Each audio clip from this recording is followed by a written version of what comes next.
Friends, ഇന്ന് നമുക്ക് കുളത്തിൽ നിന്ന് പിടിച്ച കല്ലുമ്മക്കായ കൊണ്ട് കല്ലുമ്മക്കായ ഫ്രൈ ഉണ്ടാക്കി നോക്കാം. എല്ലാവരും സബ്സ്ക്രൈബും ഷെയറും ബെല്ലൈക്കനും ഒന്നും അടിക്കാൻ മറക്കല്ലേ കേട്ടോ. കല്ലുമ്മക്കായ എടുത്ത് ഒരു പാത്രത്തിൽ ഇട്ടിട്ട് ആ പാത്രത്തിൽ വെള്ളം ഒഴിച്ച് അത് ജസ്റ്റ് ഒന്ന് തിളപ്പിക്കാൻ വെക്കുക. അങ്ങനെ തിളപ്പിക്കുകയാണെങ്കിൽ ആ കല്ലുമ്മക്കായൻ്റെ തോളിൽ നിന്ന് കല്ലുമ്മക്കായ നമുക്ക് ഈസി ആയിട്ട് എടുക്കാൻ സാധിക്കും. അതിന് വേണ്ടിയിട്ടാണ് നമ്മൾ തിളപ്പിക്കുന്നത്. അങ്ങനെ കല്ലുമ്മക്കായൻ്റെ ഇറച്ചി നന്നായി വൃത്തിയാക്കി കഴുകി മാറ്റി വയ്ക്കുക.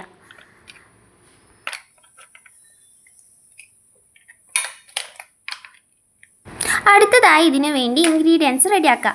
അതിന് ആവശ്യമായിട്ടുള്ളത് ഉള്ളി, ഇഞ്ചി, വെളുത്തുള്ളി, പുതിന, അതുപോലെ തന്നെ ഇത് നമ്മുടെ മല്ലിയില കേട്ടോ, കറിവേപ്പില, ഇവയാണ് വേണ്ടത്. ഈ മല്ലിയില നമ്മുടെ വീട്ടിൽ ഒരെണ്ണം നട്ടാൽ മതി, അത് സ്വയം തന്നെ കുറേ ഉണ്ടാവും.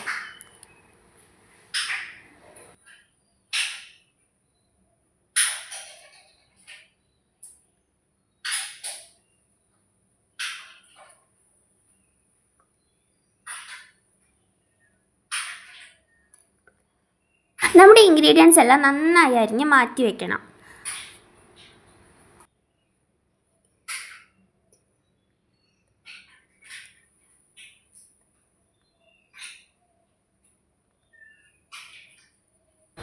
അടുത്തതായി നമ്മൾ നന്നാക്കി കഴുകി വൃത്തിയാക്കി വെച്ച് നമ്മുടെ കല്ലുമ്മക്കായൻ്റെ ഇറച്ചി എടുത്തിട്ട് ഒരു കുക്കറിലിട്ട് ആവശ്യത്തിന് മഞ്ഞൾപ്പൊടി, ഉപ്പ്, പട്ട, ഗ്രാമ്പൂ, ഏലക്ക, പുതിന, മല്ലിയില എന്നിവ ഇട്ടിട്ട് കുക്കറിൽ നന്നായി വേവിക്കാൻ വയ്ക്കുക.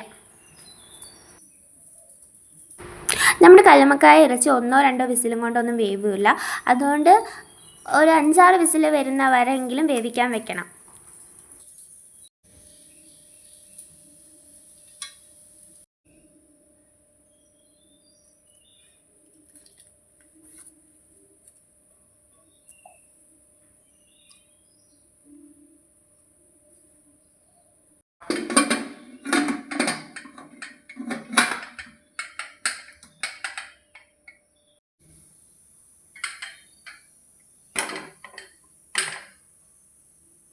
ഒരു ചട്ടി അടുപ്പത്ത് വെച്ച് അത് ചൂടായി കഴിയുമ്പോൾ എണ്ണ ഒഴിച്ച് കൊടുത്ത് അതിലേക്ക് ഉള്ളിയും പച്ചമുളകും നന്നായി വാട്ടണം.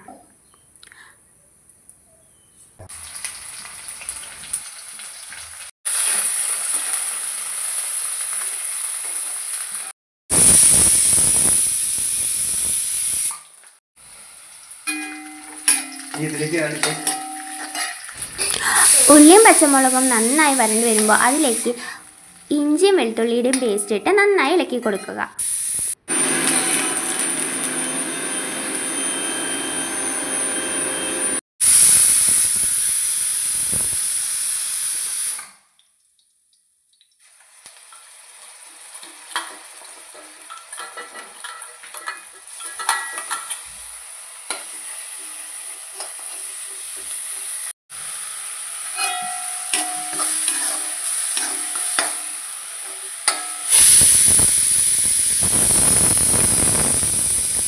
കല്ലുമ്മക്കായ ഇറച്ചി കുക്കറിൽ വേവിക്കാൻ വെച്ചത് ഓഫാക്കി കൊടുക്കുക.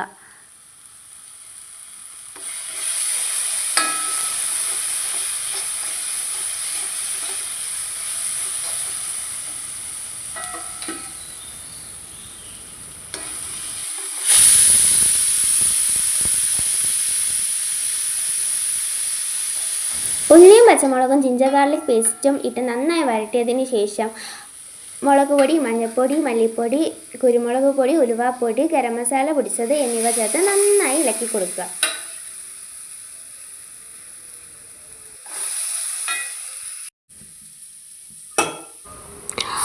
കല്ലുമ്മക്കായ വേവിച്ചത് ഇതിലേക്ക് ഇട്ട് കൊടുക്കണം. എന്നിട്ട് നന്നായി ഇളക്കി അത് വെന്ത് കഴിയുമ്പോൾ നമ്മുടെ കല്ലുമ്മക്കായ ഫ്രൈ ഇവിടെ റെഡി ആയിട്ടുണ്ടാവും.